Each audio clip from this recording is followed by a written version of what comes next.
അന്തരീക്ഷത്തിലെ ആർദ്രതയാണ് പാലക്കാടൻ ചൂടിന്റെ കാഠിന്യം വർദ്ധിപ്പിക്കുന്നത്.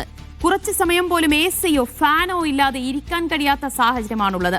രാത്രിയിലും ശക്തമായ ചൂടാണ് അനുഭവപ്പെടുന്നത്.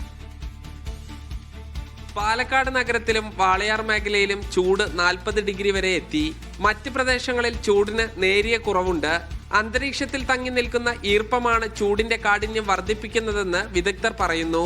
അന്തരീക്ഷത്തിൽ ഈർപ്പത്തിന്റെ ലെവല് കൂടുന്തോറും അത്രയധികം ഹീറ്റിനെ ഹോൾഡ് ചെയ്യും. നമുക്ക് സാധാരണ ഒരു 36 അല്ലെങ്കിൽ 37 ആക്ച്വൽ ടെമ്പറേച്ചർ എങ്കിൽ പോലും നമുക്കതൊരു 42 അല്ലെങ്കിൽ 44 ആയിട്ട് ഫീൽ ചെയ്യും. ഹീറ്റ് ഇൻഡെക്സ് എന്നൊക്കെ പറയും. ഒരു സ്ഥലത്ത് കുറച്ചു സമയം ഇരിക്കുമ്പോഴേക്കും ആളുകൾ വിയർത്തൊലിക്കും. ചൂട് കൂടുന്നതനുസരിച്ച് വെള്ളം ബാഷ്പീകരിച്ച് അന്തരീക്ഷത്തിൽ തങ്ങി നിൽക്കുന്നു. ഇതുമൂലം കടുത്ത ചൂടും മറ്റ് ശാരീരിക പ്രയാസങ്ങളും അനുഭവപ്പെടുന്നു. അന്തരീക്ഷത്തിൽ ആർദ്രത ഉള്ളതിനാൽ രാത്രികാലങ്ങളിൽ പോലും ശക്തമായ ചൂടാണ് അനുഭവപ്പെടുന്നത്.